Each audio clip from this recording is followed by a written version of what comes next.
Hello, and welcome back to the world of Wysteria. Tonight, I will be reading chapter 31. Wysteria, chapter 31. With the world now free of noxious vibrations, the dark clouds gave way to blue sky, and sunshine soon filled the square. The few citizens who'd remained now greeted those who returned and, with much enthusiasm, began recounting what they'd witnessed. Will stooped over and picked up the quarrel that had fallen from the drifter's impaled arm when he disappeared.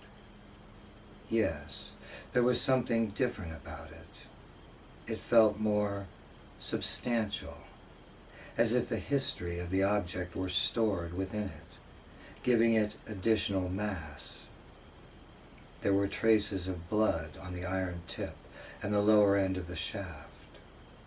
But as he stared at the missile, the rust-red stains began to fade and soon disappeared completely. With his artifact in hand, Will began walking toward the girls, who were standing near the western entrance where most of the fighting had taken place. Emily was pointing in the air, giving Charlotte an animated description of their encounter with the winged beast. "You're kidding," he heard Charlotte exclaim.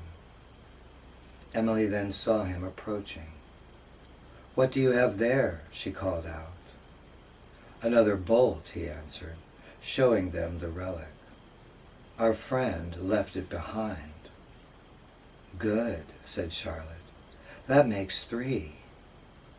As he neared the two women, Will caught sight of something lying on the ground to his left, halfway between him and the southern wall. He stopped and stared at the object for a moment. Then, suddenly realizing what it was, he laughed and walked over to retrieve it. "Look, it's that drifter's sword," he said, picking it up and inspecting the blade. "I forgot about that," said Emily, as she and Charlotte hurried over to get a closer look. "Is this another artifact, then?" he asked, though sure of the answer. "Unless it's something they found laying around here," said Charlotte. "Can I hold it?" "Of course," he said. Will handed her the sword, while taking the crossbow and quarrels from her. Charlotte then backed up a few steps and began swinging the blade, slashing the air around her. "Fairly short," she said. "Pretty hefty, though. And certainly deadly. Yes, it's the real thing. You have some nice weapons now.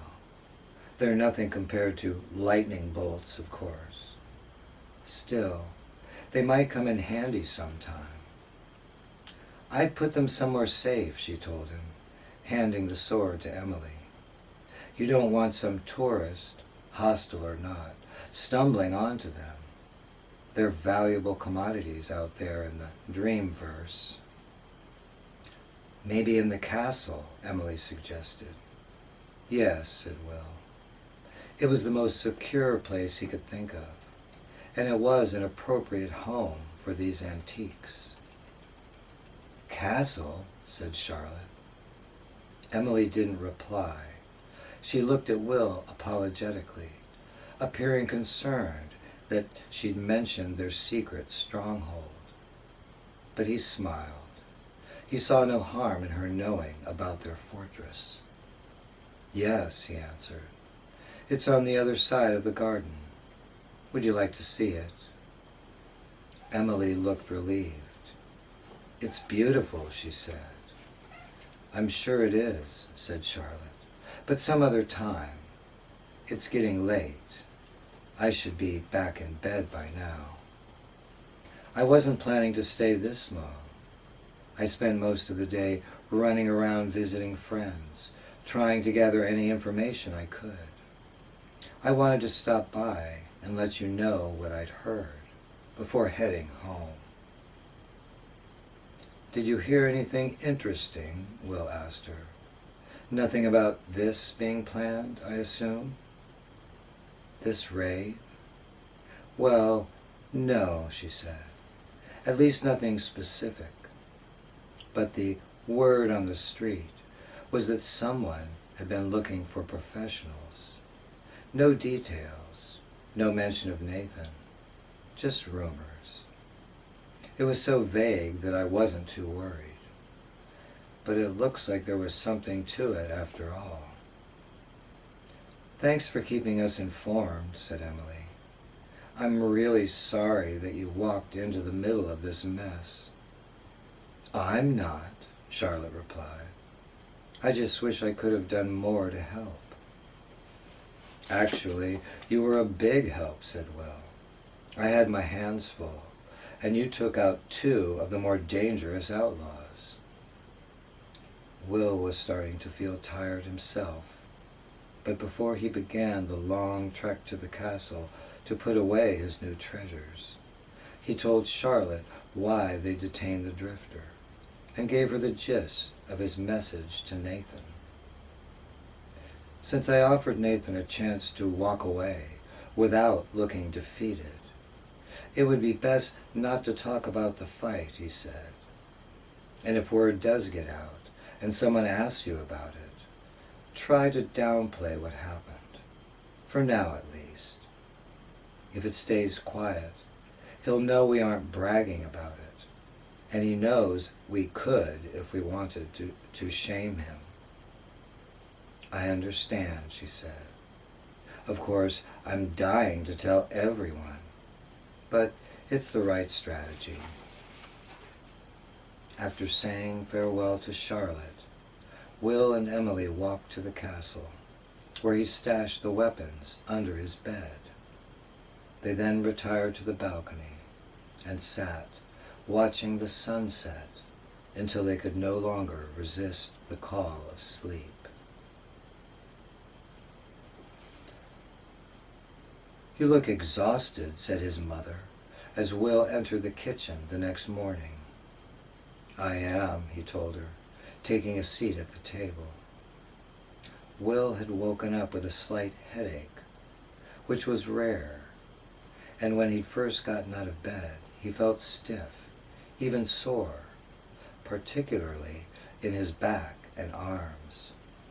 The discomfort in his body was now largely gone, but a dull ache at the base of his skull remained. His mother filled 2 mugs with coffee, then brought them to the table and sat down across from him.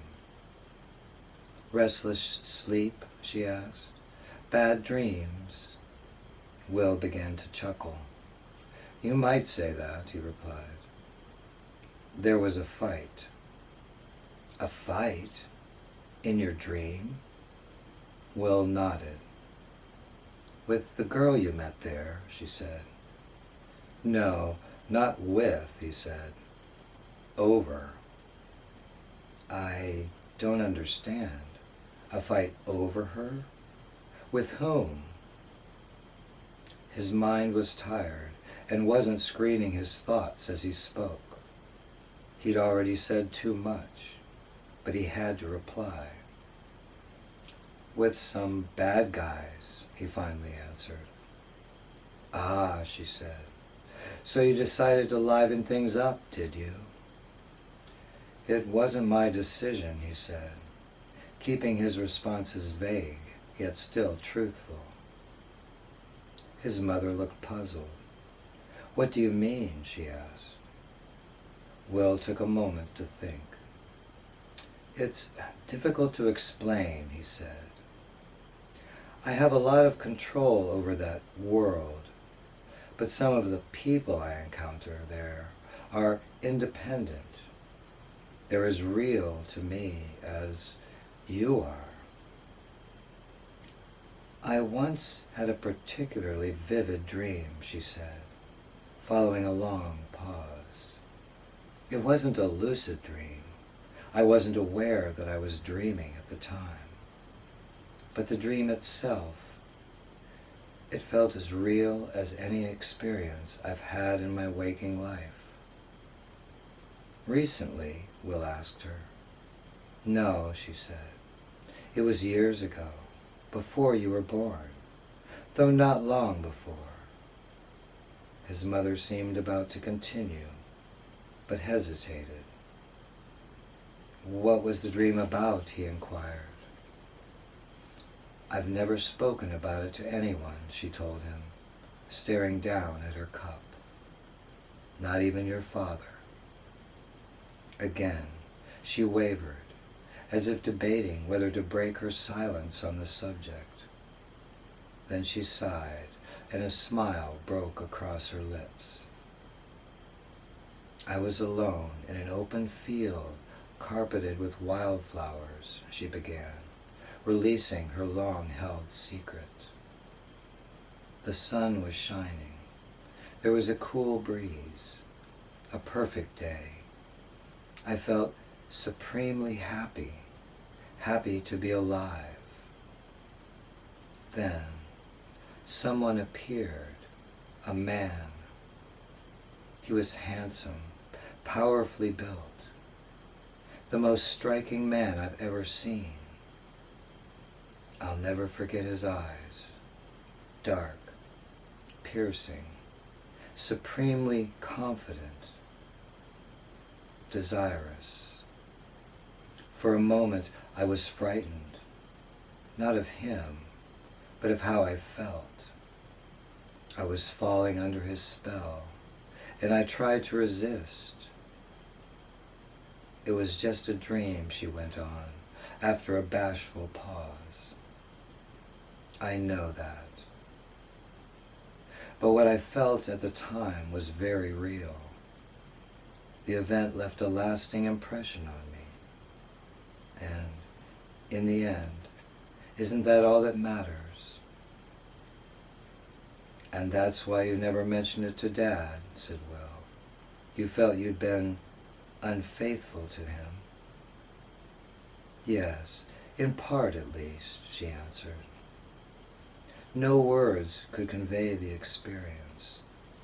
What was the point of trying to explain what no one could ever understand? I'm telling you, because perhaps you can.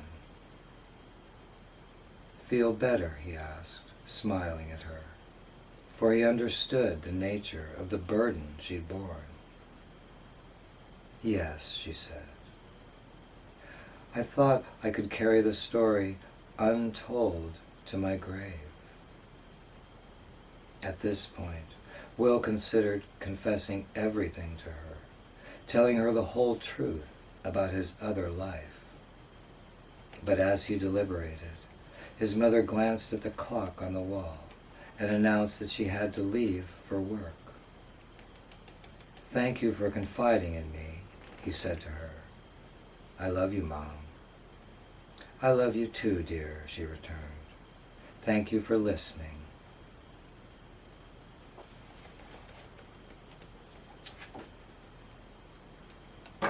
And that concludes chapter 31, and we will return with chapter 32.